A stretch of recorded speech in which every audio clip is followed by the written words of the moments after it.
नमस्कार, भारत लाइव देख रहे हैं आप। सुबह से हमने आपको एक खबर बताई थी कि नीतीश कुमार मोकामा और गोपालगंज चुनाव प्रचार में तेजस्वी यादव के साथ जाने का कार्यक्रम बना लिए हैं, लेकिन अचानक से नीतीश कुमार ने अपना मन बदल लिया और अब वो अपना समय बढ़ा दिए हैं।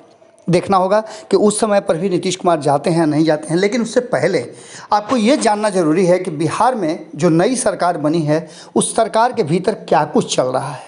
पहली बात तो ये कि नीतीश कुमार को लेकर के ये बातें लगातार कही जा रही हैं और दावा भी किया जा रहा है। जिन लोगों ने दावा किया है वो बहुत करीब थे नीतीश कुमार के कभी।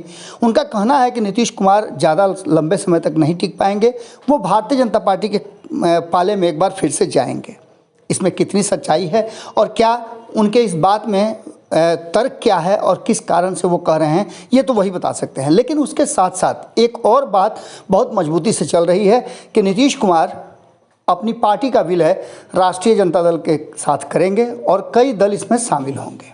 ये भी बात हमने खबरों में आपको बताई और सबसे पहले भारत लाइव ने आपको ये खबर दिया। उसके बाद एक चर्चा और ज़बरदस्त ढंग से चल रही है कि ये सारी बातें जो हो रही हैं नीतीश कुमार को लेकर के कि कभी वो भाजपा की तरफ जाएंगे, कभी पार्टी का विलय करेंगे, लालू प्रसाद से उनकी लगातार बातचीत हो रही है।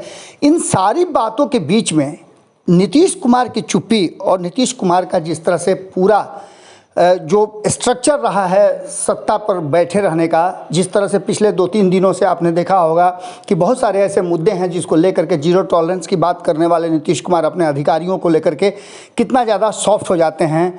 वहीं एक बात बहुत ज़बरदस्त तरीके से नीतीश कुमार के लिए कही जाती है, जो भाजपा भी कहती थी और जदयू के भी कोटे से जो मंत्री हैं उनके मंत्रिमंडल में वो भी इस बात का आरोप लगाते रहे हैं कि नीतीश कुमार अधिकारियों के द्वारा काम करवाते हैं, मंत्रियों का वैल्यू नहीं रह जाता है। इसको लेकर के आपने देखा होगा कि कई बार विकट परिस्थितियां उत्पन्न हुई है और भारतीय जनता पार्टी के कोटे से जो मंत्री हैं वो तो लगातार इस बात का आरोप लगाते रहे हैं और अपने फोरम में भी ये बात कहते रहे हैं कि नीतीश कुमार जी उन्हें खुल करके काम नहीं करने देते हैं। मदन सहनी, आपको याद होगा कि मदन सहनी ने तो इस्तीफे की भी पेशकश कर दी थी कि उन्हें उनके अधिकारी काम नहीं करने देते हैं। बिल्कुल इसी अंदाज में आपने देखा होगा कि किस तरह से सुधाकर सिंह ने ये बात उठाते हुए उन्होंने तो 2 स्टेप आगे बढ़ करके ये बता दिया कि मैं जिस विभाग का मंत्री हूँ उस विभाग में चोर हैं, मैं चोरों का सरदार हूँ।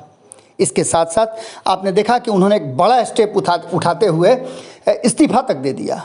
लेकिन क्या राष्ट्रीय जनता दल के जो कोटे से मंत्री हैं नीतीश सरकार में वो इस तरह का हिम्मत कर पाएंगे? शायद नहीं कर पाएंगे। लेकिन आपको बता दें कि भीतर ही भीतर काफ़ी घुटन है और इस घुटन को लेकर के राष्ट्रीय जनता दल के भीतर जितनी भी चर्चाएं चल रही हैं उसमें खास करके अगर देखा जाए तो जो मंत्री हैं उन लोगों का भी अब मन बदलने लगा है और काफ़ी नाराज नज़र आ रहे हैं। आपको बता दें कि भीतर ही भीतर खलबली मची हुई है और ऐसी स्थिति में राष्ट्रीय जनता दल के भीतर खलबली मचना और ख़ास करके जो राष्ट्रीय जनता दल के कोटे से मंत्री हैं उनके भीतर खलबली मचना नीतीश कुमार को कहीं ना कहीं भारी पड़ सकता है। एक तरफ पार्टी के विलय की बात की जा रही है और दूसरी तरफ नीतीश कुमार के पुराने व्यवहार को लेकर के जिस तरह से वो ब्यूरोक्रेट्स के साथ अपनी सरकार चलाते हैं और मंत्रियों पर उन्हें भरोसा नहीं होता है, तो ऐसी स्थिति में क्या एक बार फिर से नीतीश कुमार को मुश्किल और महंगा पड़ने वाला है? हम इसलिए ये बात कह रहे हैं कि भीतर खाने से जो खबर आ रही है उसमें लगातार ये बताया जा रहा है कि विभाग के मंत्री खुश नहीं हैं और ख़ास करके कहा जाए तो राष्ट्रीय जनता दल के कोटे से। इस बात को लेकर के अब देखना होगा कि तेजस्वी यादव किस तरह का फैसला लेते हैं और इन सारी बातों पर विराम कहा जा रहा है कि इस उपचुनाव के परिणाम के बाद लगने वाला है। परिणाम जिसके पक्ष में भी जाए, चाहे वो भाजपा के पक्ष में जाए या फिर तेजस्वी यादव के पक्ष में जाए, दोनों ही परिस्थिति में सरकार के ऊपर इसका असर जरूर पड़ेगा। जुड़े रहिए भारत लाइव के साथ। बहुत बहुत धन्यवाद। अगर ये वीडियो पसंद आई और वह बिहार के राजनीति और बिहारियत से सरोकार रखेनी तो सब्सक्राइब बटन दबा के चैनल के सब्सक्राइब कर ली। ओजे एगो घंटी बा, ओकरा बटन दबा देला से कुल सटीक और मारक खबर रुआ मुफ्त में मिल जाई। अगर रुआ पत्रकारिता के हमनी के नया प्रयोग में सहयोग कर चाहतानी तो ज्वाइन बटन दबा दी। पेटीएम नंबर नोट कर ली 938681